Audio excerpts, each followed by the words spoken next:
Olá, bom dia, boa tarde, boa noite, sejam todos muito bem-vindos ao canal do NEC. Aqui no dia, hoje, segunda-feira, 17 de julho de 2023, daremos continuidade ao estudo deste querido livro, A Gênese. Menina, como eu estou gostando da Gênese, só me complica quando eu vejo cronografia. Então, é conosco, Marizinha. Deixa eu lá Sim, compartilhar a tela. Não, deixa eu não, não, só. não, Eu mandei para não. ele que a semana passada eu tive problema, desinstalei, instalei o Zoom Isso. novamente, aí resolveu. Isso. Semana Esse ele. passada houve uma nova atualização. Exatamente. Pronto, Bom, Maricinha, então eu vou compartilhar a tela, certo? sim. Ah, Ah, Marinette não, está não, aí. não, não, não. Marisa, com quem eu deixo aqui? Quem vai ficar como co-anfitrião? O Antônio está com um problema lá. Como é que fica? Quem eu coloco? Você, Terezinha, quem está aí mais? Te É coloco, só Marisa? para aceitar quem for entrar, né? Aceitar Isso. quem for entrar Tá e bom, tá ficar. bom. Porque se ocorrer alguma coisa com a minha internet, automaticamente uma outra pessoa vai ficar como anfitrião e uma segunda como co-anfitrião, certo? Então, eu vou te colocar, Terezinha, certo? Tá bom. É só isso, né? Aceitar e quem estiver entrando, né? Tem mais alguma coisa para Exatamente. fazer? Não, mas peraí, quem eu coloco? Você ou Marisa? A Terezinha, Marisa, a Marisa vai apresentar, né? Pode Pronto, aí, me já tá. colocar. Pronto, certo. tá. Lembre-se, se ocorrer alguma coisa com a internet da Terezinha, automaticamente, se eu não estiver online, vai ficar um anfitrião, tá? Tá. Vamos lá. Eu espero que o Antônio esteja vendo o que eu escrevi, né? Tá aí no chat, não tá, Zélia? Tá, Então. tá sim. Então tá bom. Então, boa tarde a todos. Com muita alegria que nós começamos o nosso estudo de hoje, da Gênese, capítulo 2 sobre Deus, que é um capítulo maravilhoso também, e que os bons espíritos estejam conosco, nos inspirando, nos amparando. E qualquer dúvida que vocês tiverem, né, vamos resolvendo juntos, lembrando que o estudo é coletivo e que nós possamos ter bons ensinamentos e boas reflexões. Ah lá, ele saiu. Vamos ver se ele consegue entrar de novo. Então vamos lá. Marinete, que bom que você está aí. Saudades de você. Celeste já cumprimentei, Terezinha também e Zélia também. Então tá bom. Existência de Deus. Item um. Ah, a Zélia precisa compartilhar, né? Olha eu lendo do meu livro. Ah, eu estou tão acostumada que eu já ia começar a ler direto.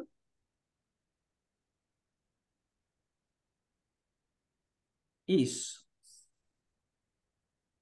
Deus. E aí, né, já tem, em princípio, né, já tem uma notinha de rodapé. Então, que é a notinha de rodapé 44, porque já no título Deus já tem essa notinha. Então, nós vamos ler. Este capítulo teve um significado especial para os leitores contemporâneos de Allan Kardec.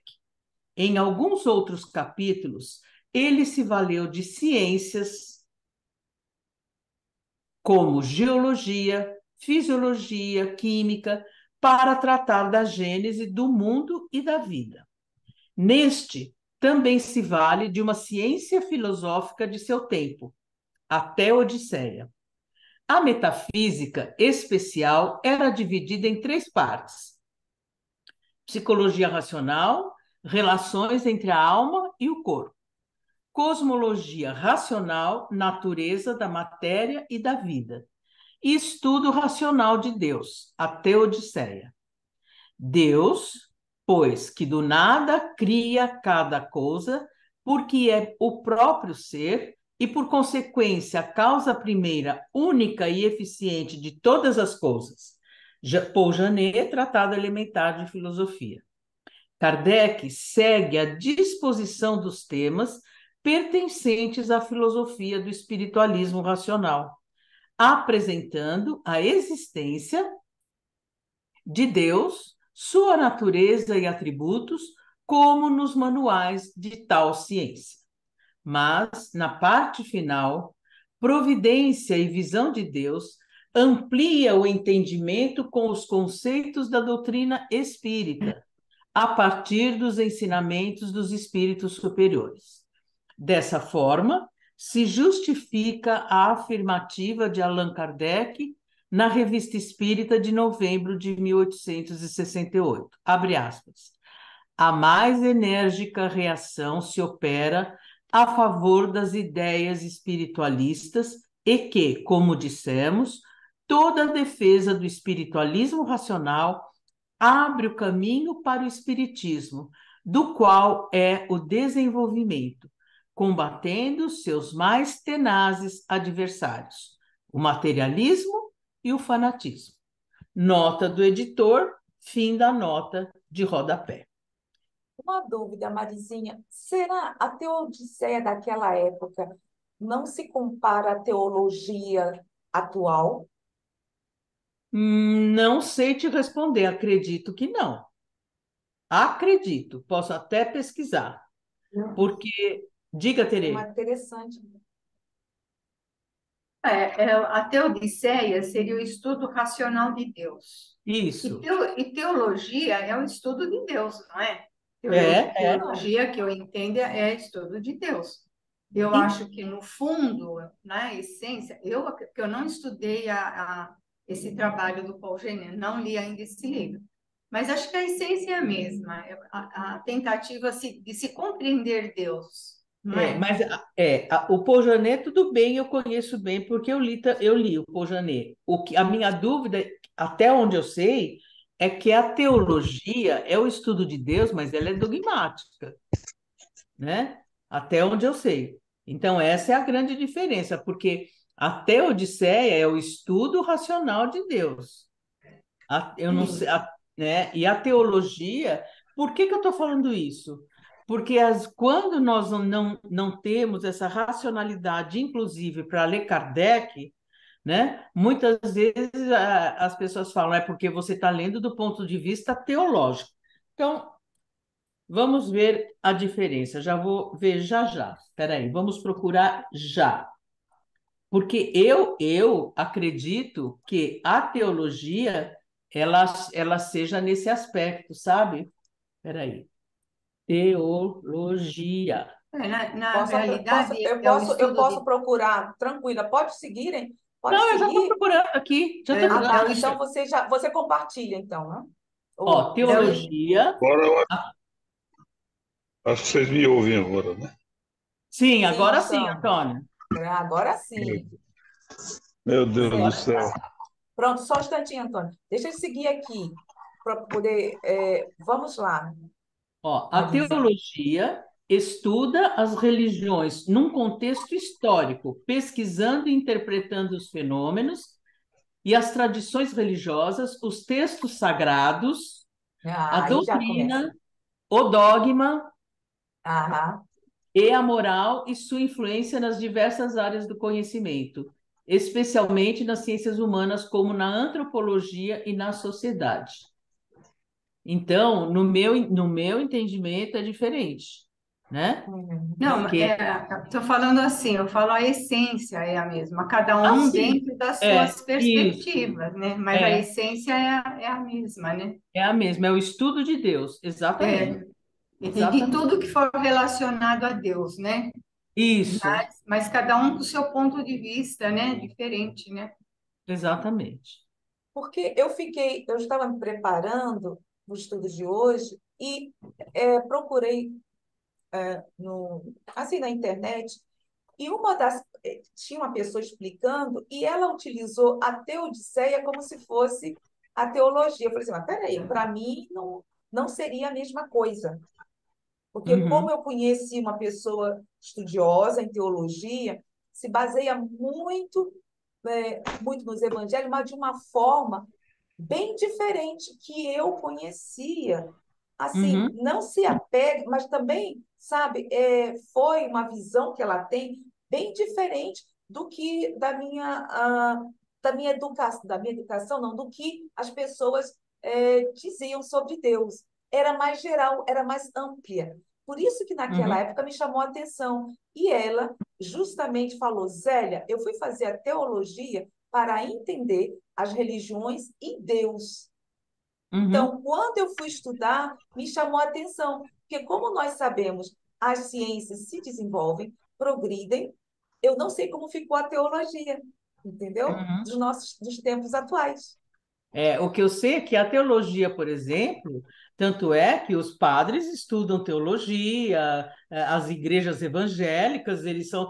Por quê? Porque eles estudam muito, assim, inclusive o Antigo Testamento, o Velho Testamento, né? É diferente, entendeu? É É diferente. diferente. Então, a Teodiceia, ela vai estudar mais Deus no sentido Racional. conceitual, filosófico, exatamente, tá? É. De uma forma racional, né, Marizinha, como Ra- nós estamos vendo aqui. Uhum. Exatamente. Inclusive, não é isso? Eu acho que a diferença é essa, É né? essa mesmo, exatamente. Obrigada, Marisa. Imagina. Aí Ô, agora nós vamos. Marisa, eu posso fazer uma pergunta que eu fui pego aí meio de. Vocês estão me ouvindo? Sim, Sim. Bom, Zé, eu acho que mais do que isso, a Marisa pode nos esclarecer mais ainda, que você estudou, eu ainda não estudei Janot, tô querendo chegar lá. Mas pelo que eu entendi até agora, pelo que foi dito em todos esses estudos, a Teodiceia é uma disciplina da uhum, estrutura do espiritualismo racional que vê Deus sim, como espírito encarnado. Então não tem nada a ver com a teologia. A uhum, teologia se encontra onde começou, não moveu uma, vamos dizer assim. Aí eu digo teologia porque eu fui seminarista, e queriam olha fazer lá. parte. Então, uma das coisas que eu gosto dos meus estudos, e tenho feito isso por muito tempo, com bastante proveito, é o estudo das religiões comparadas. Uhum, E aí, gente, não tem nada a ver quando a gente faz esse tipo de colocação, porque há pessoas que, por ignorância, até se ofendem.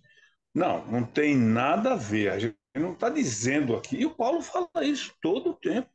sim, Então, a Teodiceia, assim como várias outras disciplinas que surgiram com aquele movimento da colocação do espírito racional, que colocou todo esse estudo aí na universidade, está longe de. Obviamente que o espiritismo é um passo além ainda, mas a sim, Teodiceia já fugiu e muito, anos-luz, poderíamos quase dizer assim, da teologia, pelo simples fato de ver o espírito como o espírito uma alma encarnada. Na exatamente. teologia, o espírito ainda é uma coisa vaga, uma coisa, entendeu? É, Agora, como a Terezinha disse aí, eu peguei meio andando, Terezinha, se falei alguma coisa errada, a essência, claro, né? É a mesma coisa, Alá, Yahvé, tudo Deus, tá todo mundo se uhum, referindo a Deus, né? Agora, o estudo dessa questão, sob um ponto de vista científico, sob um ponto de vista acadêmico, coisa parecida, é aí que é diferente, né? Falei alguma exatamente. besteira aí, Marisa? Não, é isso mesmo. Por isso que eu lembrei exatamente isso, né? Porque eu estudei em colégio de freira e a gente tinha as semanas de retiro com os padres, tudo, né?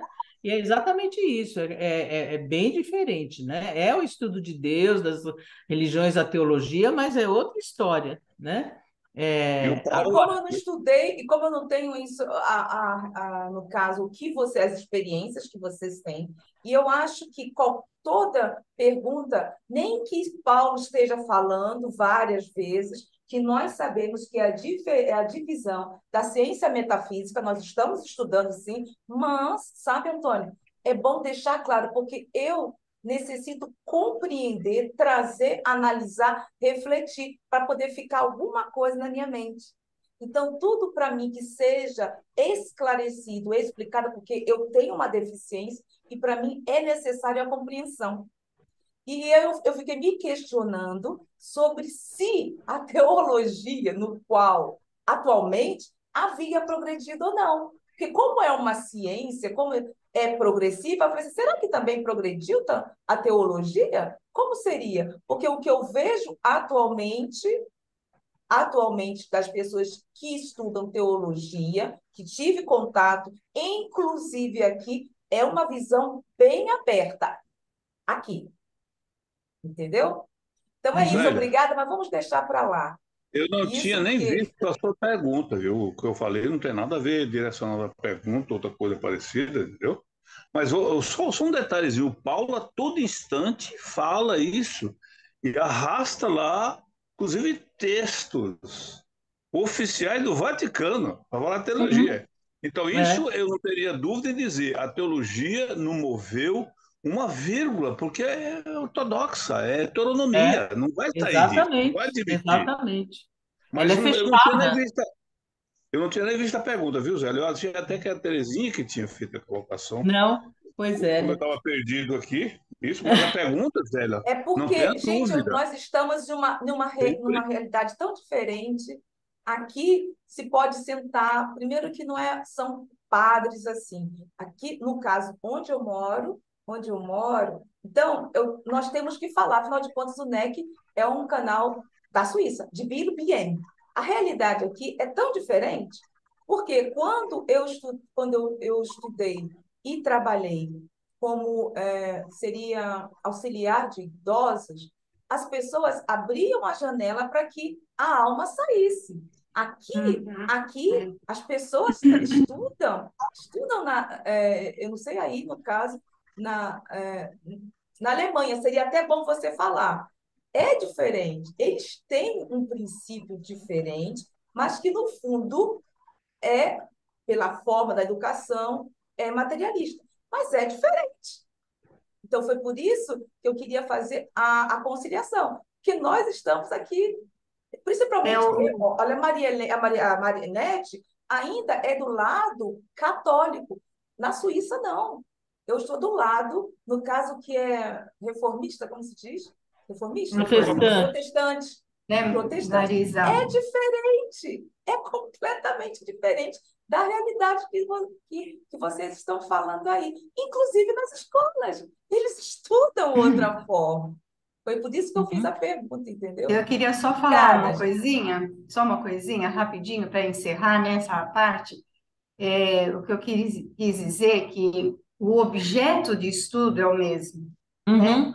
Mas as Sim, visões são muito diferentes. Nesse exatamente. sentido, inclusive, Kardec fala que o objeto de estudo do Espiritismo é o mesmo de todas as religiões. É Deus, a Exatamente. alma, a vida após a morte, é o mesmo de todas as religiões. Só que o enfoque é outro, é bem diferente. Exatamente. Então, nesse sentido que eu quis falar da teologia e da teodiceia. Então, tá bom. Então, vamos lá agora começar, né? No item um.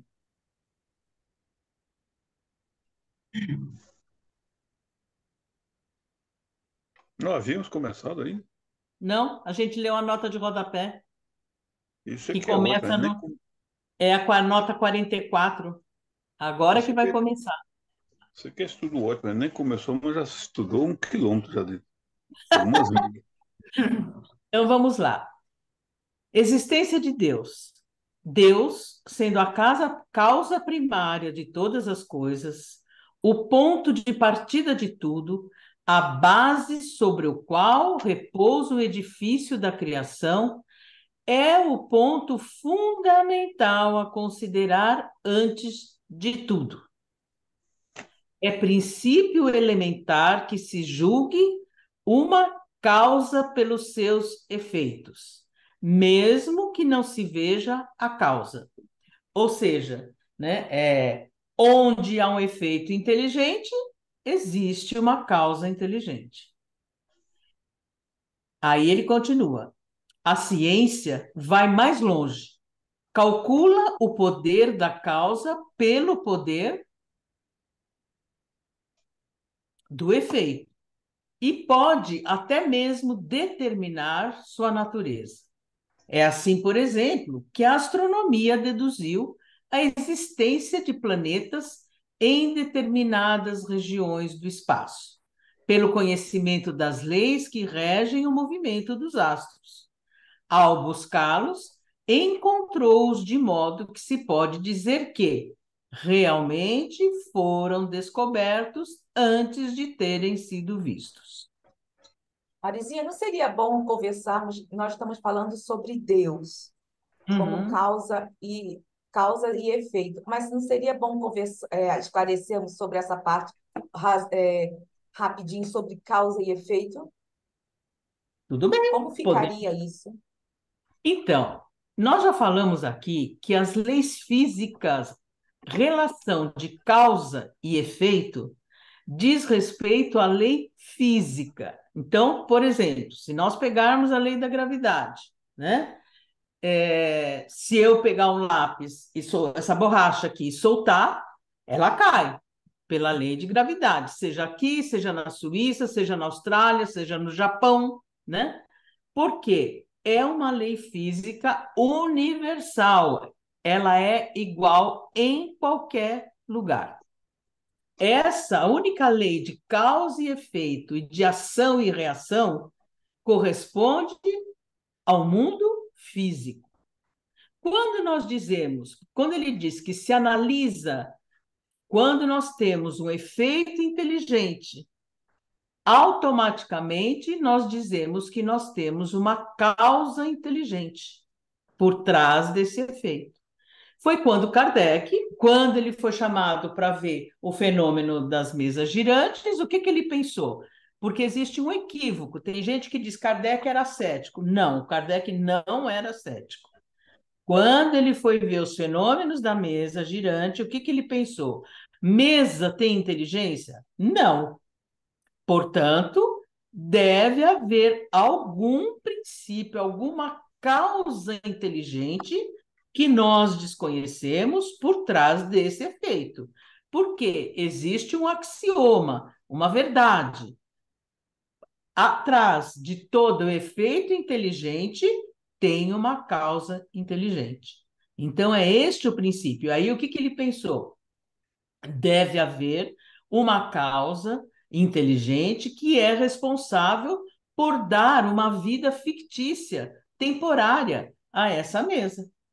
E aí, então, que ele começou a estudar, né, os fenômenos para depois, até que chega o momento, né, em que eles estavam nas batidas, nas pancadas, e ele pergunta: quem é você? Você está aqui? E o espírito responde: sim. Quem é você? Um espírito, né? E aí começa, então, todo o estudo em cima desse fenômeno. Então, quando nós vemos a natureza e nós observamos a ordem harmônica que existe, nós percebemos o nível de inteligência de tudo que foi criado.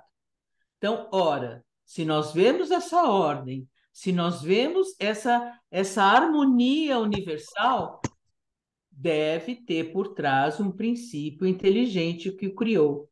Aí diz o ateu: não, mas nasceu do nada. Ora, o que é o nada? O nada é o nada. Como é que do nada pode se criar alguma coisa?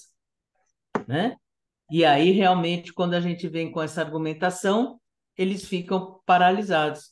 Né? Meu sobrinho, por exemplo, eu tenho um sobrinho que é ateu. E um dia nós estávamos aqui, é meu afilhado, inclusive, né? E aí nós estávamos conversando, eu falei: Beto, e é engenheiro.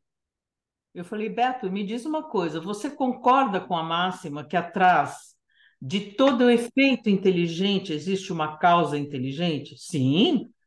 Muito bem, você está olhando toda a natureza que tem aqui, né? Me diga, quem criou? Aí ele ficou mudo. Eu digo: foi o nada? Mas o nada é nada, como é que do nada pode ser criado alguma coisa? Então, nós começamos uma série de conversas, né, bem gostosas, porque é muito gostoso conversar com ele, nesse sentido, para nós entendermos que atrás de toda causa inteligente, de todo efeito inteligente, existe uma causa inteligente. E é por isso que nós vamos ver na definição de Deus, causa primária de todas as coisas. Foram os espíritos que definiram assim. Deus é a causa primária ou primeira de todas as coisas. além dele não existe ninguém, porque senão ele não seria a causa primeira, né? Então, que fique isso bem claro, essa relação de causa e efeito nesse sentido, né? Sempre atrás de um efeito inteligente tem uma causa inteligente que o provocou, né? É nesse sentido, Gratidão, Marizinha. tá bom? Alguma coisa aí, gente? Terezinha, a complementar? Tônio? Messi? Só um pouquinho. Quando se cogita dessa causa inteligente, automaticamente nós já saímos do contexto da matéria. Exatamente. Transcende. Então, Transcende. eu digo isso, Marisa, porque você sabe muito bem que mesmo dentro do movimento espírita, no meio de espíritas, inclusive, as pessoas querem pegar esse axioma, que é parte também de filosofias orientalistas, de outras correntes mais aí, que não fecha com o espiritismo nesse aspecto. Por causa disso, se fala de causa inteligente. E é o comecinho da especulação de Kardec. Como uma criatura dessa vai ser cético, né? Uhum, pois Só, é, só isso pois é. faz sentido. Então, Também é, nunca aceitei. eu também não. E depois, então, que eu li, eu não me lembro qual dos livros que foi, que eu fiquei mais convencida ainda, né? O que Kardec tinha é que ele não aceitava plenamente, ele não entendia plenamente a reencarnação. Aí é outra história, né? Mas de ser cético, ele era magnetizador, gente. Como é que ele ia ser É, cético? 35 anos de estudo de magnetismo animal. Não é? Pois é, então não bate o Kardec ser cético, né? Então, continuando. É, é assim, por exemplo, que a astronomia deduziu a existência de planetas em determinadas regiões do espaço pelo conhecimento das leis que regem o movimento dos astros. Ao buscá-los, encontrou-os de modo que se pode dizer que realmente foram descobertos antes de terem sido vistos. 2. Numa ordem de fatos mais comuns, se estamos mergulhados em um denso nevoeiro, ao notar uma claridade difusa, julgamos que o Sol está sobre o horizonte, motivo pelo qual ele não é visto.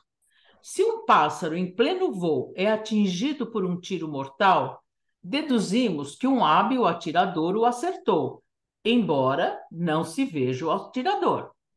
Não é necessário ter visto uma coisa para saber que ela existe. Em tudo, é observando os efeitos que se chega ao conhecimento das causas. Em tudo, é observando os efeitos que se chega ao conhecimento das causas. Isso é pura Três. metafísica, né, Marizinha? Oi? Pura metafísica aqui mesmo. Pois é, porque, por exemplo, que nem nós vemos o efeito do vento, certo? Nós vemos as árvores balançarem, mas nós vemos o vento, nós sentimos o vento, né? Então, é isso que as pessoas, às vezes, têm dificuldade de entender. É como disse uma vez, se nós nunca tivéssemos visto o oceano e os peixes, nós saberíamos definir o que é mar e o que tinha dentro do mar? Não, né? Mas nem tudo é como ele diz, não é necessário ter visto uma coisa para saber que ela existe. Em tudo é observando os efeitos que se chega ao conhecimento das causas. Como eu disse, nós observamos a natureza, nós observamos os animais, né? Quem criou tudo isso? O acaso? O nada? Mas o nada é nada, como é que o nada pode dar alguma coisa? 3. Um outro princípio Posso também. falar só uma coisinha, mas é rapidinho. Eu li Diga, um mas não precisa livro, ser rapidinho, pode falar, Terê. é um livro de um escritor americano, o Dan Brown, que fez o Código da Vinci, né? Eu Aham. gosto dos livros, já li todos os livros dele. E o último que eu li, o livro inteiro era uma pessoa que queria convencer que não existe um criador, que tudo se cria pelas leis, pelas leis da natureza, pelas leis naturais. Não precisa ninguém estar ali criando, porque tudo se cria pelas leis. Aí eu pensando assim, lendo o livro e pensando, mas ninguém vai perguntar quem criou as leis, Pois é. não é?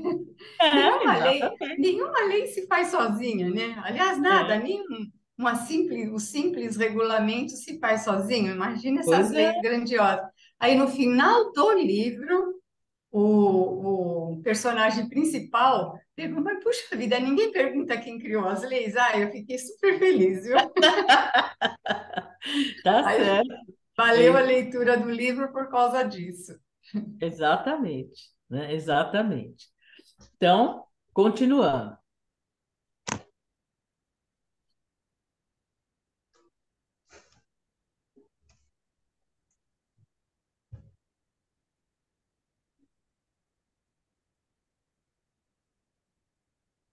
Aí, muito bom. Em tudo, é observando os efeitos que se chega ao conhecimento das causas. 3. Um outro princípio, também elementar, que por força de ser verdadeiro, passou à condição de axioma, é que todo efeito inteligente deve ter uma causa inteligente. Como nós já falamos, e foi daí que Kardec partiu quando ele foi ver os fenômenos das mesas girantes. Foi o que ele pensou, né? Como nós já falamos, mesa não tem inteligência. Se mesa não tem inteligência, deve ter algo inteligente, um princípio inteligente, né, por trás desse fenômeno. E foi aí, então, que ele começou, né, a dialogar.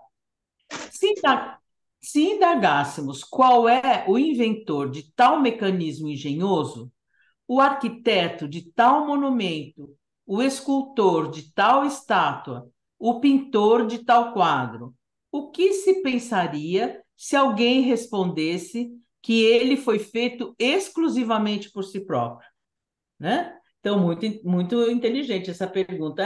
Mas e esse quadro? Não, ele se fez sozinho, né? É. Que mais? O escultor, uma estátua. Mas quem fez essa estátua? Não, ela se fez sozinha, né? Então, quando a gente pega, né, qualquer objeto, um óculos, né? Ué, esse óculos se fez sozinho? Claro que não, né? Alguém pensou, elaborou um modelo, né? Enfim, e por aí vai. Então, é isso que a gente tem que ter claro. Quando se vê uma obra-prima de arte ou da indústria, disse que deve ser o produto de um homem genial, porque uma alta inteligência deve ter presidido sua concepção. Ou seja, alguém pensou nesse objeto primeiro. Alguém desenvolveu um modelo, um protótipo, né? E por trás disso, o quê? O homem tem inteligência humana. Mas, e quem criou o homem? E aí, como a Terezinha falou, mas e ninguém vai perguntar quem criou as leis, né?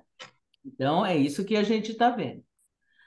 Julgamos, no entanto, deve ser, que tenha sido feita por um homem, porque se sabe que a obra não está acima da capacidade humana. Mas não ocorrerá a ninguém dizer que ela saiu do cérebro de um idiota ou de um ignorante, e ainda menos que seja trabalho de um animal ou produto do acaso. Também já falamos, né? Ah, é produto do acaso, do nada. Ué, mas se o nada é nada, como é que o nada pode dar alguma coisa? E aqui lembrando que idiota, vamos contextualizar, né? Idiota, na época de Kardec, não é o idiota que nós falamos no senso comum, tá? Às vezes nós falamos, aquela pessoa é um idiota, né? Como quer dizer, é um bobo, enfim.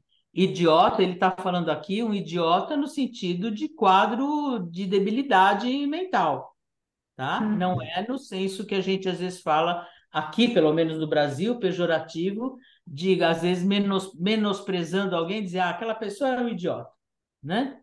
Aqui, o idiota era no sentido de quadro mental, de debilidade mental, né? Isso é importante ficar claro. Então, mas não ocorrerá ninguém dizer que ele saiu do cérebro de um idiota ou de um ignorante, e ainda menos que seja trabalho de um animal ou produto do acaso. Item 4. Por toda parte, reconhecemos a presença do homem por suas obras. Se chegássemos a uma terra desconhecida, mesmo sendo desértica, e descobríssemos o menor vestígio de trabalhos humanos, concluiríamos que criaturas humanas habitaram ou habitam essa região. Eu não sei, Zélia, se você tem acompanhado aí na Suíça, mas aqui no Brasil, pelo menos, tem saído quase que diariamente descobertas arqueológicas no Egito, descobertas arqueológicas não sei aonde, né? Galerias subterrâneas foram descobertas não sei aonde. Então, é isso que ele está dizendo, né? Que por trás, né, do trabalho que você encontra as evidências de que houve ali uma civilização, de que houve o homem passando por ali, tá? Eu não sigo sempre, porque neste caso, sim, eu não fico vendo muita televisão, eu não tenho, mas eu gosto muito de história.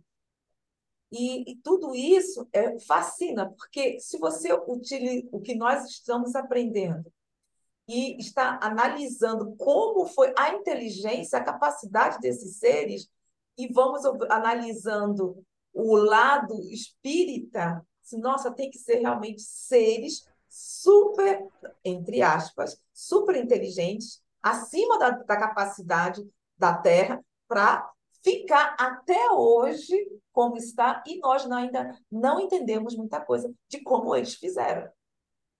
É impressionante. Então, vamos lá. Então vamos lá. Um fragmento de vaso, uma pedra talhada, uma arma, um tijolo bastariam para atestar sua presença, ou seja, a presença de que uma civilização passou por ali ou um homem inteligente passou por ali. Pela rusticidade ou perfeição do trabalho, reconhece-se o grau de inteligência ou adiantamento dos que o tenham feito. Se então, estando em um país habitado exclusivamente por selvagens, descobrimos uma estátua digna de Fídias, não hesitaremos em dizer que ela deva ser obra de uma inteligência superior a desses selvagens, sabendo que são incapazes de realizá-la. Então, além de Gente, tudo, Fídias, só um instantinho. Olha, Fídias, ele foi um famoso escultor grego que viveu em Atenas e que, embora a maior parte de suas obras tenha desaparecido, o que ficou é suficiente para classificá-lo como o maior escultor grego do período clássico, com uma obra escultórica trazia, além da majestade das figuras, a graça e a elegância das roupagens e a impressão de movimento. Entre suas obras, a mais famosa foi a estátua de Zeus, 447 a.C., figura central do Templo de Olímpia, esculpida em marfim e ábano, com ébano. cerca de 18, ébano com cerca de 18 metros de altura e destruída por um incêndio em 415. Eu gosto de trazer isso porque, como eu digo, eu necessito entender, compreender e não ficar. Sou eu, entendeu, gente? Uhum. Não, mas Obrigada é aí. bom, eu acho ótimo. Que vamos aprendendo tantas outras coisas. Sim. Uma vai puxando, uma coisinha vai puxando uma outra. É impressionante o estudo. Eu adoro, realmente. Obrigada, vamos lá. Item 5. Pois bem, olhando em torno de si para as obras da natureza, observando-se a previdência, a sabedoria, a harmonia que a todas presidem, lembra que nós começamos falando isso? Quando a gente olha a natureza, quando a gente olha a harmonia, essa lei que rege, né, a harmonia, esse conjunto harmônico, reconhece-se que não existe nenhuma que não ultrapasse a mais elevada capacidade da inteligência humana. Pois o maior gênio da Terra não saberia criar o menor talo de erva. uma vez que a inteligência humana não as pode produzir, é porque são produto de uma inteligência superior à da humanidade. A essa harmonia e essa sabedoria, estendendo-se desde o grão de areia e o ácaro até os astros inumeráveis que circulam no espaço, é preciso concluir que abrangem o infinito, a menos que se diga que haja efeito sem causa. E Vou isso é buscar impossível. novamente, desculpa, ácaro, porque como eu sou alérgica a falar ácaro, mas peraí, que ácaro é isso? Não é bem isso que está se referindo. Olha a surpresa que eu tive. Ácaro, pequeno animal aracnídeo de ordem dos acarinos, que vive como parasito de plantas ou animais, e com a sua picada pode transmitir certas doenças. Aracnídeo que produz a sarna. Olha, Os ácaros, as plantinhas, por isso que tem inseticida que mata os ácaros, mata pulgão, enfim. E aí vamos no item 6. A isso, alguns contrapõem o seguinte argumento: as obras ditas da natureza são o produto de forças materiais que agem mecanicamente por causa das leis de atração e repulsão. As moléculas dos corpos inertes se agregam e se desagregam sob o domínio dessas leis. As plantas nascem, desenvolvem-se, crescem e se multiplicam sempre da mesma maneira, cada uma na sua espécie, por efeito dessas mesmas leis.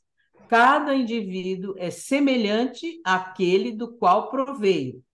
O crescimento, a floração, a frutificação, a coloração estão subordinadas a causas materiais, tais como o calor, a eletricidade, a luz, a umidade, etc. É o mesmo com os animais. Os astros se formam pela atração molecular e se movem perpetuamente em suas órbitas pelo efeito gravitacional. Essa regularidade mecânica no emprego das forças naturais não acusa jamais uma inteligência livre. O que quer dizer isso? Existe uma ordem em tudo isso. Existe toda uma engrenagem perfeita. Quando você pega uma árvore, você pega de uma planta qualquer, um hibisco, por exemplo. Zélia conhece hibisco, né?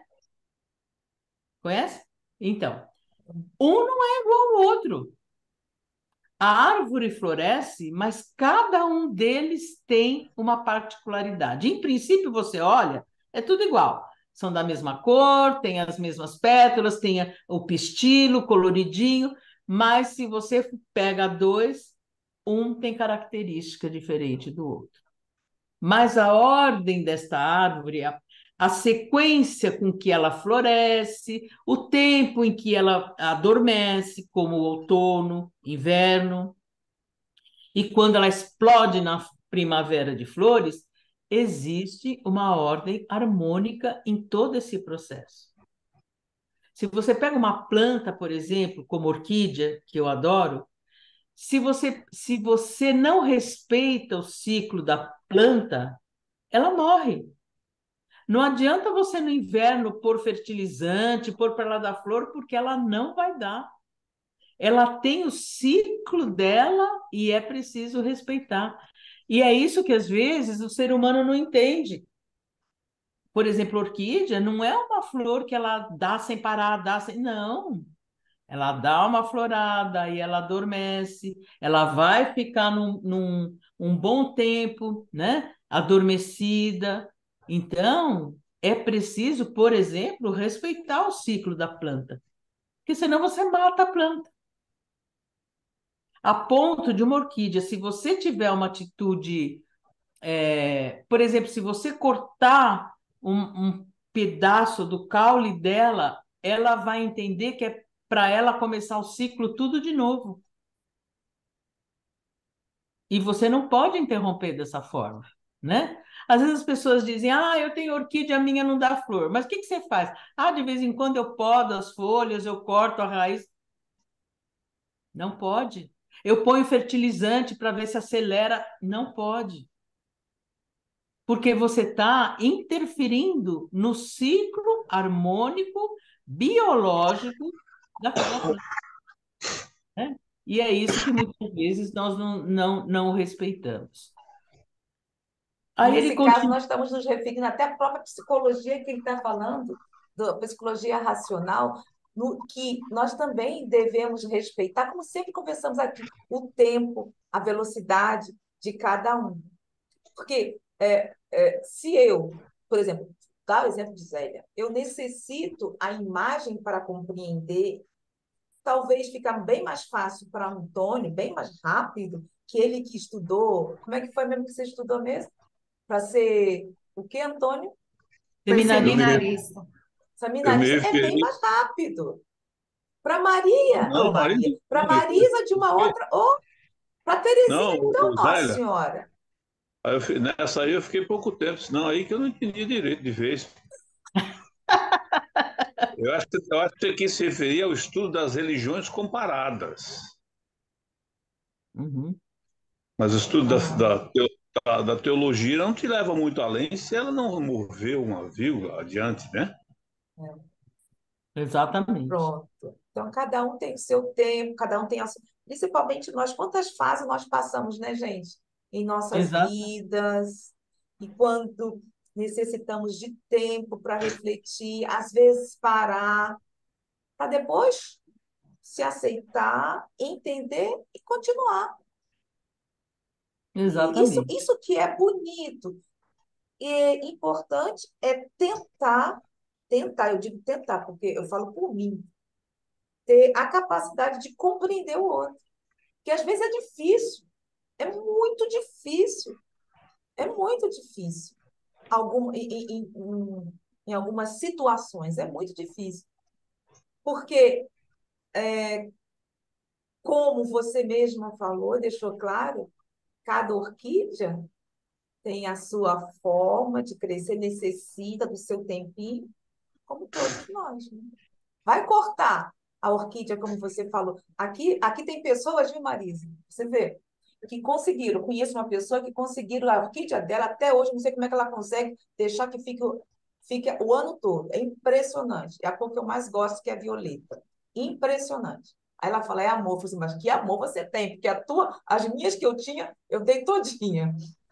Então, você vê a capacidade dessa pessoa, né? É, A mão, o jeito, a forma. E cada um necessita do seu tempo, cada um tem as suas tendências, né? exatamente.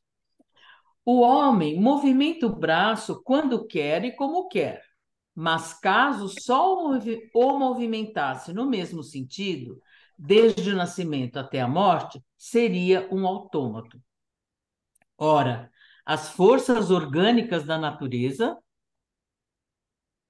consideradas em seu conjunto, são, de certa maneira, automáticas. Tudo isso é verdadeiro, mas essas forças são efeitos que devem ter uma causa e que ninguém pretendeu que constituíssem a divindade. Elas são materiais e mecânicas. Não são, de forma alguma, inteligentes por si própria, e isso também é verdade. Mas são postas em ação e distribuídas apropriadamente para as necessidades de cada coisa por uma inteligência que não é a dos homens. A aplicação útil dessas forças é um efeito inteligente que denota uma causa inteligente. Um pêndulo se move com uma regularidade automática, e nela que está o mérito. A força que o move é toda material e não é, de modo algum, inteligente. Mas o que seria desse pêndulo se uma inteligência não tivesse combinado, calculado, distribuído o emprego dessa força para fazê-lo movimentar-se com precisão? Então, é isso, quer dizer, e essa força que faz, né, que eu não tenho nada aqui, mas um pêndulo, caiu, né? Mas um pêndulo se movimentar, né? Esta força que move. Que força é essa? Quem criou essa força com tanta precisão? Pelo fato dessa inteligência não estar no mecanismo do pêndulo e de não havermos, seria racional concluir que ela não exista? Não, pois podemos considerá-la por seus efeitos. Olha que Terezinha quer bacana. falar, eu acho, porque eu estou sentindo o pensamento dela aqui. Tá Não, certo foi ou mais, não? Tá é, vendo? Eu é, senti. foi mais ou menos isso, né, que eu ficava pensando quando eu estava lendo aquele livro, né? Puxa, né? Um funcionamento tão perfeito, o mecanismo, né? Tanto no microcosmo como no macrocosmo, uma perfeição de conjunto de leis ali funcionando, né?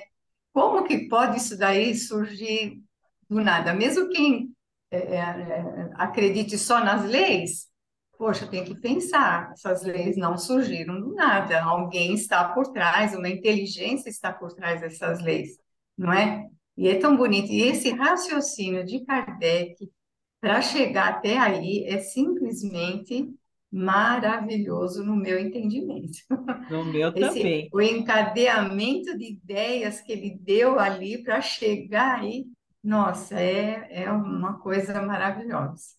E quando ele vai falar do relojoeiro agora, então, eu acho É. bárbaro, né? Aham. A existência do relógio atesta a existência do relojoeiro. Perfeito. A engenhosidade do mecanismo atesta a inteligência e a sabedoria do relojoeiro. Perfeito. Quando se vê um desses relógios complicados, que marcam a hora das principais cidades do mundo e o movimento dos astros que se movem no espaço, relógios que parecem falar conosco para dar no momento certo a informação que precisamos, acaso ocorreria a alguém dizer: eis aí um relógio muito inteligente? É o relógio que é inteligente? O mesmo acontece com o mecanismo do universo. Deus não se mostra, mas afirma-se por suas obras.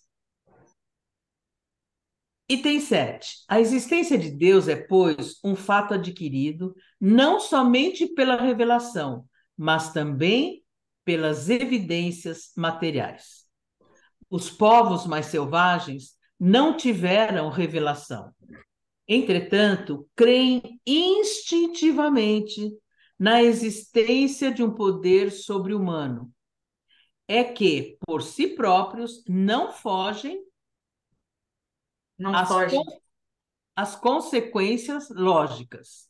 Veem as coisas que estão acima do poder humano e concluem que elas provêm de um ser superior à humanidade. E, gente, quando nós estudamos a história das civilizações, nós sabemos, desde os primórdios das civilizações, né? O homem da caverna, ele já tinha intuitivamente essa noção de um ser superior. E o mais interessante é que quando a gente assiste documentários, filmes, para onde que o homem olhava? Acima Para o céu, do céu. para cima, né? Então, essa inteligência, quer dizer, que desde os primórdios da civilização, essa intuição, essa, essa, essa sensibilidade, essa intuitiva de que O existe Kardec chama de ideia inata, né? exatamente ideia Ideia e nada inata.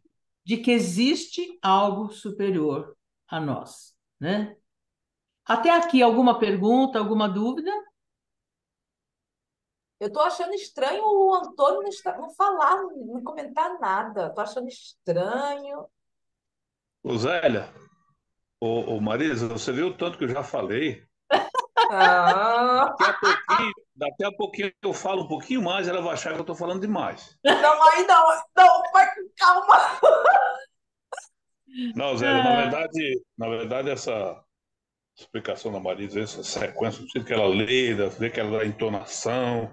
A Marisa bem podia ser minha filha, porque como ela é prazer. especial. Não, Ah, a coisa realmente a coisa realmente é muito profunda, mas a gente já vem nessa via, né? A gente uhum. não tem orgulho de achar que a gente sabe, né, Marisa?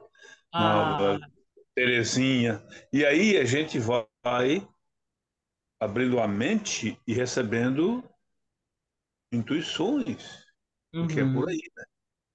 Quer dizer, o estudo é fundamental para tudo isso, gente. E aí, Zé, já que você me provocou, Isso mesmo, Eu Antônio. cutuquei, eu cutuquei, eu agora cutuquei. veja bem, a questão da. Você usou um termo aí para trás que eu estou querendo lembrar, não consigo. Mas, por exemplo, a caridade. Pô, a caridade é fundamental. Sem caridade, como disse o apóstolo Paulo, não chegamos a lugar nenhum. Quer dizer, a caridade, inclusive, ela é tão profunda que para nós ela é palpável. Já o amor, essa palavra amor que todos têm na boca, ela é quase que assim vaga porque por causa do nosso nível de inferioridade, gente. Não é porque nós somos condenados por Deus, não. É isso que a gente tem que entender. Mas a partir do momento que a gente abre a mente, que a gente entende que o estudo conjunto, nesse processo que nós estamos todo envolvidos e metidos num verdadeiro renascimento. E aí eu falo de todos esses grupos. A Marisa, eu não sei se a Marisa dorme, come, janta, porque eu ligo o YouTube, tá lá a Marisa. Ela vai, Jesus do céu. Gente, mas é isso aí. E a partir do momento que a gente se conscientiza de que o que sei é que nada sei, e aí eu me refiro a essa doutrina que abarca o universo. E quando nós vemos estudar umas escalas do mundo, nós sabemos muito bem onde é que nós nos encontramos, mas não precisa nem estudar as escalas do mundo. Mas Kardec facilitou para a gente. A gente entende isso e a gente. Aquela coisa que é fundamental no ser humano, no espírito, que é a vontade, e abre essa mente aqui, o coração, e começa a exercitar isso, a gente começa a entender porque a gente recebe intuições, ajuda Muito. das personalidades. O Paulo fala isso todo o tempo. Isso é tão perceptível, mas enquanto você não faz isso, quando a gente se borra com o orgulho da intelectualidade, nós somos igual vermes, fica se arrastando ali. Então, você deu a Marisa desde o começo aqui, nós já lemos, meu Deus, já lemos duas folhas. É, duas folhas. E a gente flui, né, Marisa? Vem fluindo, vem fluindo. Na forma com que ela lê, você vê que a gente nem falou muito aqui. A culpa é sua, você mandou falar. E a gente vai fluindo. Mas dúvidas, Zélia, você.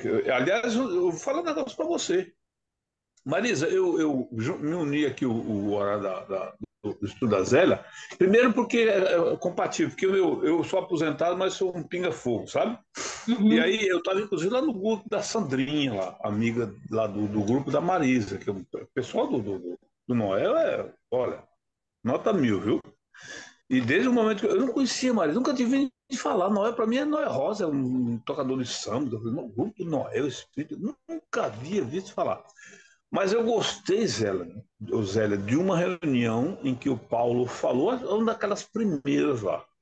E eu vi você questionando, tá? Aí alguém, não, mas a gente tem que se esclarecer, a gente, e a Zélia tem isso, viu, mas eu acho isso extraordinário. Então aqui, Verdade.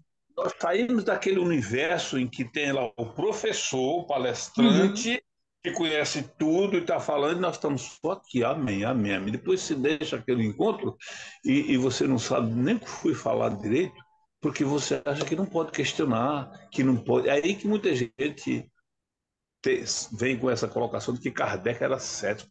A formação intelectual familiar de Kardec, sem falar atrás, né? Não permitiria um ser daquele ser. E aí a gente também tem que ter humildade para codificar, para elaborar essa doutrina como ser humano na carne, na mesma carne que eu estou, com as mesmas limitações que eu tenho, vivendo aqui, obviamente não vamos nos referir ao passado, essa criatura não veio por acidente, não, gente. Então, quando eu vejo alguém falar, eu não concordo, eu discordo de Kardec, a minha opinião. Gente, vamos prestar atenção. Falei demais, hein? Eu acho o seguinte, depois que tive algumas experiências aqui no Brasil, e estudos antigamente, que ainda recebi reguada na cabeça, olha que eu recebi reguada, e você tinha que ficar calado. E quando você vai para certas palestras, você não pode levar nem alegria, você não pode sorrir, você não pode, não tem uma interação. Eu falei, não é algo como diz, intrínseco a mim, não é assim, porque eu amo estudo. Só que eu não gosto de ficar só lendo, lendo, lendo. Eu tenho que estar perguntando, analisando. E se eu não entendo uma palavra, eu vou em busca, porque para mim não é estudo, é só leitura. E leitura eu posso fazer sozinha. Mas a partir do momento que existe uma interação, onde cada um dá o que pensa, expõe, eu acho que isso aí é a base de tudo. E sem alegria, eu nunca entendi porque em alguns centros que eu frequentei, você não podia falar, não podia rir. Eles ficavam falando assim, Zélia, por que você está rindo? Gente, É eu verdade, não tô Zé. brincando, não, é sério. Eu fui menosprezada não, eu fui tida de lado pelo fato de gostar de sorrir, Que horror, não? entendeu? Gostar de sorrir, e eu É, não, tento me controlar existe. muito quando eu começo a sorrir. Ah. Então, aí eu fiquei me questionando muito sobre isso. Então, Então, Zélia, aqui. vai lá. Pardon? Não, vai lá, Então, vai eu lá. acho que no que passou, eu estou dando exemplos para trazer como aprendizado para mim, para que tudo flua como eu estou aprendendo naturalmente. No nosso E é por isso. centro, no nosso centro, que há no movimento espírita, agora acho que não é tanto, mas já foi bem mais rígido. E quando entrasse na sala de reunião, antes da reunião, não era para conversar, era para ficar todo mundo quieto para preparar o ambiente. Eu nunca concordei com isso, nunca. Eu falei, gente, que é coisa melhor, mais bonita, mais gostosa, que a vibração melhor, quando a gente se encontra com os amigos, dá um abraço, conversa, sorri. É tão gostoso quando a gente se Claro. encontra, né? Depois de uma semana, às vezes, depois de uns dias, a gente se abraçar e conversar. No nosso centro não vai ter isso, não. Vamos. Isso daí não atrapalha nada, pelo contrário, a vibração fica melhor, a energia fica melhor com essa troca, né, de amizade e tudo mais. Mas tem centro, por exemplo, eu fui uma vez em fazer uma palestra e era o dia do meu aniversário. Eu não falei nada, mas a pessoa lá sabia, né, descobriu, não sei. Ah, hoje é aniversário da Terezinha, né? Vamos cantar parabéns, mas não batam palma, hein? Não batam palma que prejudica a vibração do ambiente. Gente, que Eu coisa, fiquei quieta, não? né? Eu achei engraçado, mas não falei nada. Eu era visitante ali, né? Mas não tem, é uma coisa absurda, gente. É uma coisa que não Você sei de sabe, onde que Terezinha, tiraram isso, não sei. quando, quando tinha palestra lá, né, no grupo que eu ia, que vocês sabem qual era no andar de cima. Aí era diferente, o pessoal fazia que nem o pessoal de Libras, não batia palma, porque era no andar de baixo, no salão grande, estava tendo o evangelho. Então, e aí depois, enquanto tem o comentário do evangelho, tem as psicografias, Vibrações. Ah, as psicografias. E aí tudo bem. Então, a hora que terminava a palestra, o pessoal fazia assim, né? Que são as palmas, né? Em libras. Até aí tudo bem, porque de certa forma eu concordo que o pessoal lá do salão estava todo num silêncio muito grande, o comentário do evangelho, mas né, sem ser nesse aspecto, quer dizer, as pessoas inventam muita coisa, sabe, gente? O espiritismo ficou carregado de viés pessoal, né? Pesado, De, pesado, e de pesado. personalização, sabe? Quando a gente lê, eu adoro o livro que é o Espiritismo, adoro, adoro esse livro. Porque ali, quando eu li a primeira vez, eu digo, gente, não é possível. Kardec não fala nada do que esse povo faz hoje em casa espírita, né? Quer dizer, faz tudo diferente e as pessoas acabam querendo personalizar o espiritismo. Então, assim, é o espiritismo de A, é o espiritismo de B, é o espiritismo de C, e não a doutrina espírita na sua pureza, na sua essência, né? É, criou-se rituais, gente, Mas é verdade. criou-se uma série de perfumaria, como eu digo, sabe, em relação aos grupos mediúnicos, né, as próprias reuniões. Nossa, sabe, diga, o seu Odilson. Seu Odilson? Aqui, aqui o livro Conduta Espírita de André Luiz, ele diz o seguinte, capítulo 11, no templo. Presta atenção, hein? Entrar pontualmente no templo espírita para tomar parte das reuniões, sem provocar alarido ou perturbações. Será que essas conversas vão provocar alarido? O templo é local previamente escolhido para encontro com as forças superiores. E aí? André Luiz está falando, não sou eu, não. Estou lendo. É só vocês lá no Conduta Espírita, capítulo 11, no templo. Pois Página é, seu Odilson. Mas aí eu vou discordar do senhor em gênero, número e grau. Ah, não, eu estou lendo o que o André Luiz escreveu, meu querido. Não sou eu que estou Não, falando. eu sei Você, que foi. você vai discordar dele, não de mim. Eu estou lendo só. Não. Então, mas por que eu vou discordar de André Luiz? Porque em Kardec, não, primeiro, casa espírita não é templo, gente. Se nós dissermos que casa espírita é templo, exatamente é mais um vício que nós herdamos do catolicismo. Não existe templo espírita, pelo amor de Deus, sabe?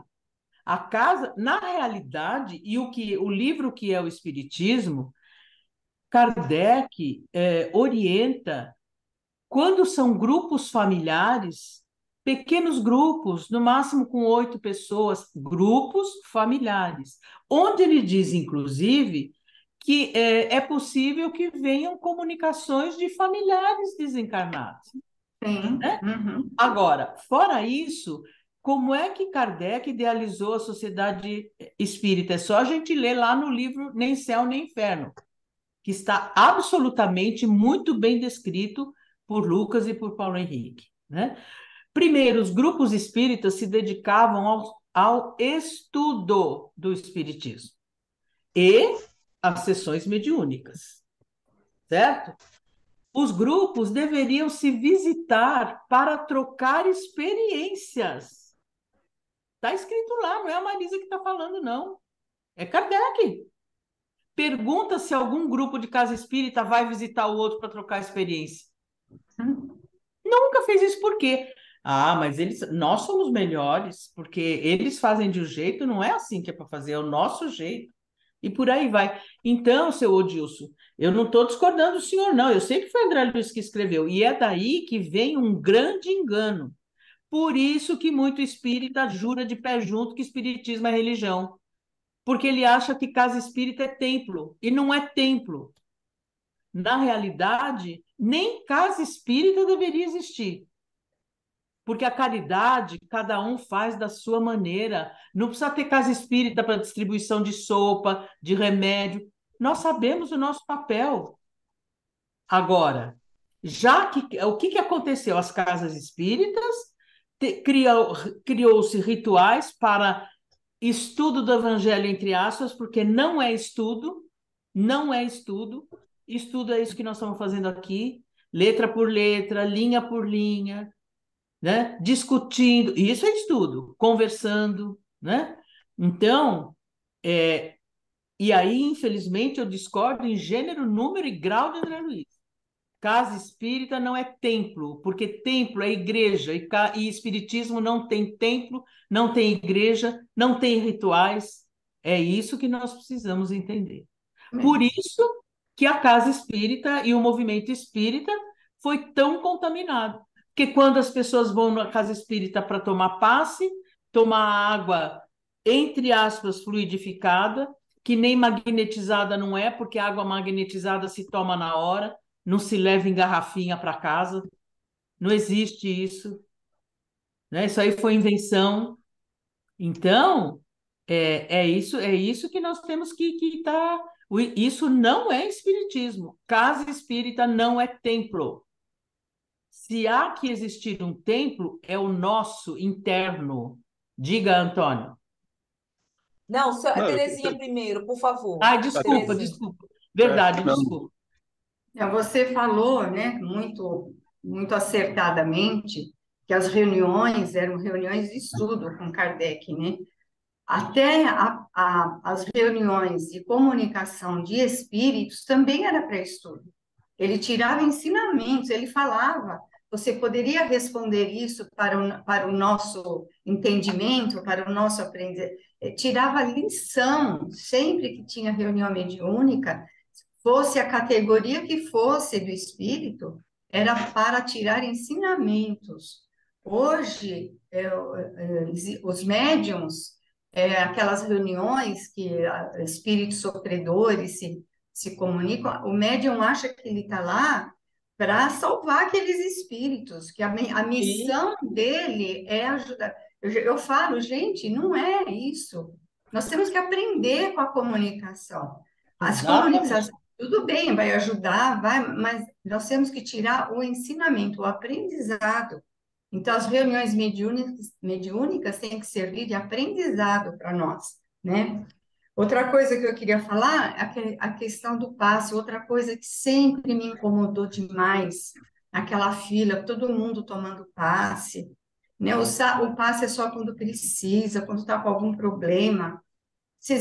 Tem isso em Kardec? Não tem. Não tem, não Isso foi tem. criado no movimento espírita. Entrou no Exatamente. centro, tem que tomar passe. Como? Como? E foi Toda vez. criado pelas. Desculpe interromper você, Não Tere. pode Foi falar. criado pelas instituições que Kardec também, no livro Nem Céu nem Inferno, que a gente vê plenamente escrito no documento que deu origem, né, às sociedades espíritas, aos grupos espíritas, né, quando ele diz, né, que o importante era o recolhimento, e que os espíritas não procurassem instituições, ele fala, acho que configuradas, eu não estou lendo agora, lembrando a palavra, justamente o contrário que foi feito, né? Porque as Isso é. instituições febistas, que se acham representantes da casa máter do espiritismo, Aham. foram elas que acabaram contribuindo para deturpar toda a essência do espiritismo. Criar todo. Porque virou, né? O passe também virou uma espécie de ritual, né? Entra no Claro, centro, tem que tomar passe depois da palestra. E eu, no nosso centro, eu sempre procurava orientar, né? Cheguei a fazer algumas palestras. Gente, o passe é isso. Tomar passe é quando tem necessidade. Se não tem necessidade, não precisa tomar passe. Não adiantava, todo mundo ia para a filinha lá do passe, né? E então essas coisas, esse tipo de reunião mediúnica e essa questão do passe sempre, isso aí sempre me incomodou. E o que você acha daquela plaquinha que tem muitos centros, o silêncio é uma prece? sabe? Kardec é muito claro no livro que é o Espiritismo. As reuniões espíritas, eu até decoro, porque eu gosto tanto dessa inteligência brilhante de Kardec. Ele diz assim: as reuniões espíritas têm a sua religiosidade, ou seja, não é religião, religiosidade, Aham. pela comunhão de pensamentos e Sim. pela seriedade com a qual esta reunião se destina. Ponto, sabe? Ponto. Então é É, isso. Quer dizer, é a seriedade, é a finalidade e é a comunhão de pensamento. Isso, e ele diz lá, essa é a religiosidade, né? Então, quando nós estudamos isso em Kardec, e nós, infelizmente, por atuação das instituições, é que o espiritismo acabou virando essa coisa espiritólica, como eu digo, né? Que é uma uhum. misturança de espiritismo com catolicismo. Então, e as pessoas são espiritólicas, né? Tem pessoa que ainda sabe, não adianta. O espiritismo não é isto que hoje se faz nas casas espíritas. E casa Pronto, espírita não é templo e nunca será. Antônio, obrigada. Ô, Zélia, Obrigada. essa aqui é para você, especialmente para você. Depois eu concluo meu raciocínio. A alegria, acredite-me, é um remédio infalível preparado no laboratório dos deuses. Vocês teriam ideia de quem que é essa frase? De Allan Kardec. Pode repetir, Antônio? A alegria, vírgula, acredite-me, é um remédio infalível preparado no laboratório dos deuses. Essa frase é de Andrew Jackson Davis, num livrinho chamado Visões ou Vistas, ou aqui está em inglês, por isso que da nossa casa paterna, da nossa casa celeste. Tá, mas nós vemos, por o que nós estamos conversando aqui, como essa coisa foi longe, né? A Kardec, além de cético, era aquele cara sisudo, que nunca ria, que não... Gente, isso tudo foi disseminado com todo esse renascimento trazido por esse restabelecimento dessas obras adulteradas. Está vindo um mundo de outras coisas. Por exemplo, o estudo que nós fizemos da verdadeira biografia de Kardec, na sua família. Gente, que diferença de tantas biografias que correm por aí, né? Tem Sim. aquele um pouquinho, o resto, tudo é nada disso. Gente, e isso vai se acumulando e tem um propósito. Agora, especificamente sobre a colocação do nosso amigo aí, nosso querido irmão aí, seu Dilson, eu gostaria de me dirigir à sua pessoa e dizer o seguinte: aí surgiu um problema grave também no meio do movimento espírita, o seguinte, que envolve tanto os espíritos de Emmanuel, de André Luiz e de tanto... Gente, quantos espíritos essa criatura maravilhosa que todos nós amamos e temos maior respeito, chamada Chico Xavier, canalizou. Obviamente que os dois principais são André Luiz e Emmanuel. Tá? Então, veja bem, todas essas obras, essas mais de 500 obras, elas existem num contexto. E muitas vezes nós fazemos afirmativas em função de um parágrafo que, agora, a palavra templo dentro do espiritismo é absolutamente inapropriada. Eu também não só como templo, como Pentateuco, como tantas outras que surgem por aí, aí vai. Por quê? Isso não vai em nenhum desmerecimento a André Luiz, a Emmanuel, qualquer espírito que nos trouxe tanta luz e tanto ensinamento através dessa figura extraordinária de Chico Xavier, que nós respeitamos, mas tudo que eles dizem a gente tem que analisar no contexto. Por exemplo, agora estudando a obrinha Pensamento e Vida, com o Paulo, com todos aqueles ensinamentos que vêm, gente, a gente vê, fala, é uma obrinha tão pequena e a gente meio que é incapaz de ler uma obrinha dessa e começa a entender com mais profundidade da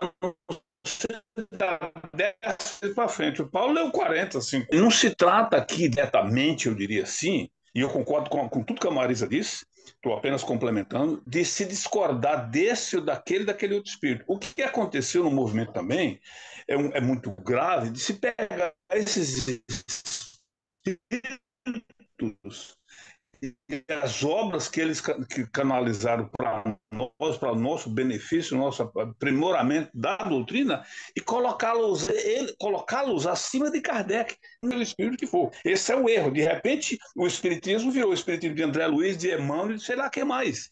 O espiritismo é Kardec. A pedra fundamental da doutrina espírita são as obras de Kardec. Ponto e vírgula. Agora, quantas obras maravilhosas da lavra dos nossos pioneiros, Leon Denis, dos nossos pioneiros brasileiros, Herculano Pires, Hermínio Miranda, dos espíritos, nos ajuda a penetrar na profundidade desse conhecimento da doutrina que abarca o universo. Isso sim. Agora, na questão de discordar ou concordar, nós não só temos o direito de discordar, como o dever de André Luiz, de Emmanuel, seja o espírito que for. Eu só colocaria Jesus como exceção. Ninguém mais. Porque isso é um mandamento.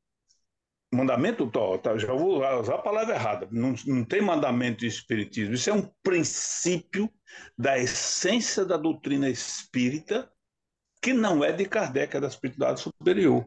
Então, veja bem, essas coisas têm sutilezas, mas a profundidade é muito grande.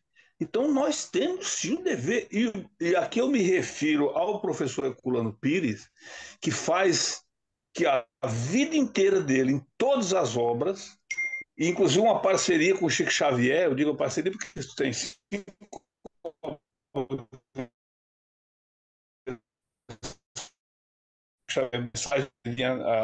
críticas duras ao André Luiz, dizendo que o André Luiz é um espírito neófito. Mas ele não era, de repente, era um espírito que não é um espírito puro, não é um espírito superior, é um espírito que veio relatar para nós lá todo aquele acidente da vida cotidiana. Isso não tem nada a ver com doutrina espírita em sua essência e profundidade. E ele não teve tempo suficiente para discordar de Emmanuel, queria discordar de algumas coisas também, como, por exemplo, a questão de almas gêmeas. Está lá no Consolador. Isso não existe. Não existe, não. É caro, não existe. Isso aqui não. Então, não se trata. Aqui, isso pode ter sido dito num contexto em que o espírito, talvez para ampliar a explicação que ele ia dar, falou, mas lá no fundo, talvez Ou nem ele. alterada também, né, Antônio? Porque sabemos que as Alterada, obras agora de você está tocando, Chico agora foram você está alteradas, por tá isso que tocando ele aí. também se desvencilhou de determinada instituição, né? Opa, se desvencilhou e a metade da vida dele foi desvencilhada, né? Aí você está tocando em coisa aí que a gente ficaria aqui anos comentando. Tudo bem, mas tudo bem. Mas só Então, para poder não, te mas complementar o que você está falando. Zélia, mas foi ótimo você falar isso, porque para mim o Chico Xavier teve 2 vidas numa vida encarnado aqui, antes e depois. E esse depois foi com a assistência, a caridade, o apoio mais fraterno e direto do professor Herculano Pires, que a partir desse momento que ele se desvinculou dessa primeira relação dele, só tinha gente para tirar pedra nele. O professor Herculano foi um dos poucos que se juntou a ele e deu apoio até o final da vida dele. Até o final da vida do professor Herculano, que ele foi o primeiro, né? Então, é isso. E a gente faz essas confusões e muitas vezes, por conta de toda essa celeuma, a gente começa a falar coisas que não batem. Eu vejo as pessoas, o Chico Xavier é isso. Por exemplo, nós temos várias correntes dentro do movimento. Tem uma aí que, quando fala do Chico, eu discordo, entendeu? A questão é religiosidade. Fala Religiosidade, como até a de um Marina jeito. falou aí, não é religião.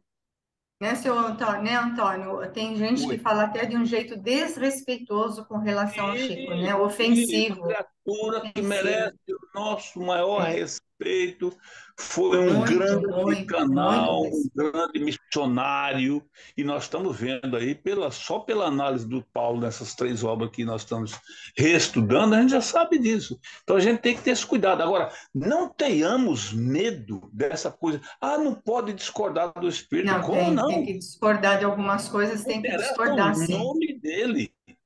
Isso não vai em desrespeito à obra grandiosa desses espíritos.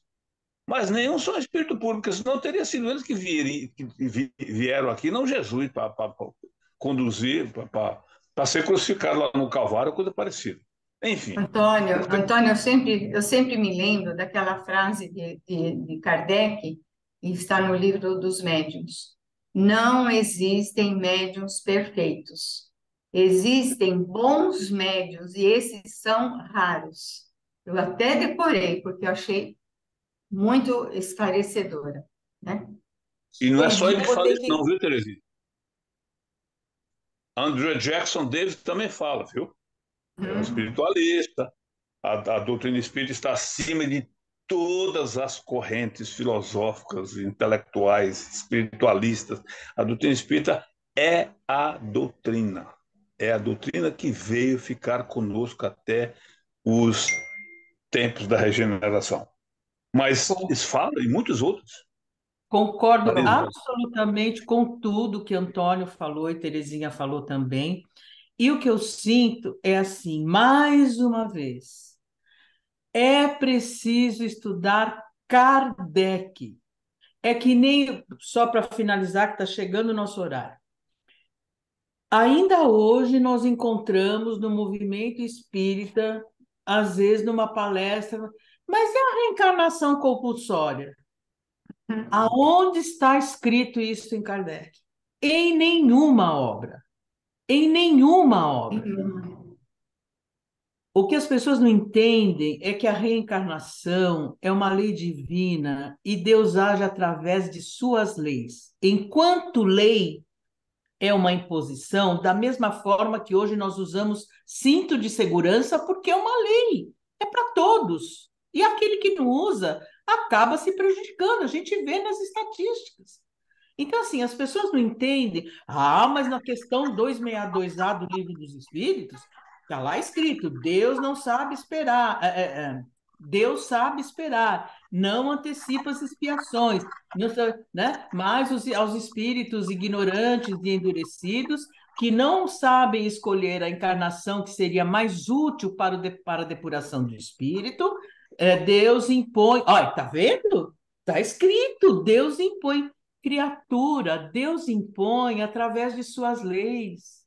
Ele não vai lá chegar e dizer aqui, ó, você, Antônio, vai reencarnar agora porque eu quero, não. Através Então, das leis. é por isso, sabe, seu Odilson, e isso eu vou defender ferrenhamente. Nós precisamos estudar Kardec primeiro. Em algum livro de Kardec está escrito templo espírita? Não. Ele, inclusive, diz textualmente: o Espiritismo não é uma religião porque não tem rituais, não tem templos, não tem dogmas, não tem isso, né? Então, nós precisamos estudar cada vez mais Kardec. Com todo o respeito que eu tenho por André Luiz, não aceito essa história de templo, de somos servidores de Jesus. Não somos, porque Jesus, no Evangelho de João, diz assim: já não vos chamo de servo, pois um servo não sabe o que faz o seu amo. Vos chamo de amigos. Sois meus amigos. E eu vos amo como o meu Pai me ama. Então, essa história de espírita dizer nós somos servidores de Jesus, somos coisa nenhuma. Tá? Jesus nos chama de amigos. E o espírita tem, mas não, vamos, nós somos servidores de Jesus, não somos coisa nenhuma. Nós somos seres humanos que, para o nosso progresso, temos que agir de acordo com as leis divinas. Jesus foi um espírito puro que, designado por Deus e aceitando descer à terra em termos de toda a sua excelsitude, se adequar aí o seu próprio perispírito à terra, veio nos trazer a chave para nós compreendermos, né? Veio nos trazer a boa nova, a mudança das nossas disposições morais. E o Espiritismo vem trazer a chave, sabe? Jesus veio mostrar o caminho, né, Maria? Veio Veio mostrar mostrar o o caminho caminho. para Ele diz: nós, Eu né? sou o caminho, a verdade e a É. vida, Uhum. né? Marisa, e Kardec poderia muito bem ter criado o Centro Espírita Parisiense de Estudos Espíritas, né? Então, Então, É, foi falado aí sobre o Centro Espírita, também nem precisaria de Centro Espírita. É é, a casa da gente. Aqui é o nosso centro aqui de estudos aqui. Nós estamos aqui na casa exatamente. aquele, aqui. Aquilo que você falou, Maria, só agora também para encerrar, que passou da hora rapidinho, você falou que grupos Não tem familiares problema, ele muitas passa da vezes hora. se reúnem, às vezes tem comunicação eu tenho uma amiga minha de 40 anos, também começamos no mesmo centro, e ela é a mãe, que agora já é desencarnada, e a irmã, elas têm esse tipo de mediunidade, sabe? E Uhum. muitas vezes tem reuniões família, quando a família se reúne, eles se reúnem, às vezes vem lá um familiar desencarnado se comunicar. É normal na família dela. A minha filha, a mais nova, cresceu com as filhas dela. E desde pequena ela frequentava a casa dessa minha amiga e participava dessas comunicações, assistia. Para ela é normal, é tranquilo comunicação de espírito. E é isso, a mediunidade é algo natural, é natural. Exatamente. Não tem que envolver a mediunidade num mistério, né? É natural. Olha, tem dois artigos maravilhosos eu não vou lembrar o ano, mas assim, é só a gente Google, e você põe Revista Espírita, ele já te traz. Um chama-se O Espiritismo Obriga, Ah, eu li esse artigo é já. maravilhoso, e o outro, Muito O bom. Espiritismo Ensina, maravilhoso também. Então é isso, né? É assim que eu entendo. Nós precisamos estudar cada vez mais Kardec, né? Isso. E aí, quando nós encontramos em Kardec alguma palavra, né? Então, é como dizer, karma, aonde que em Kardec tem a palavra karma? Em que livro, em que obra de Kardec? Não tem, Tem. não tem, né? E por aí vai. Mas já chegamos no nosso tempo, né, Zélia? Espiritismo, o Espiritismo obriga. Nós já estudamos também sobre isso. Estudamos sim, Sim, não foi, Terezinha? Já Já, o vimos isso Espiritismo sim. obriga, nós já Isso. vimos, né? é É o maravilhoso. Revista Espírita, maio de 1866. Já Isso. estudamos. Isso Isso. mesmo. E o Exatamente. outro é Ainda o vamos ver algumas Espiritismo coisas. Ensina. Espiritismo ensina, vou procurar depois. Eu acho que está no mesmo. Se eu não me engano, porque já vimos isso, Espírito. Vai, vamos lá.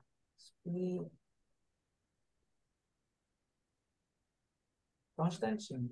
Para não ficar dúvida no ar.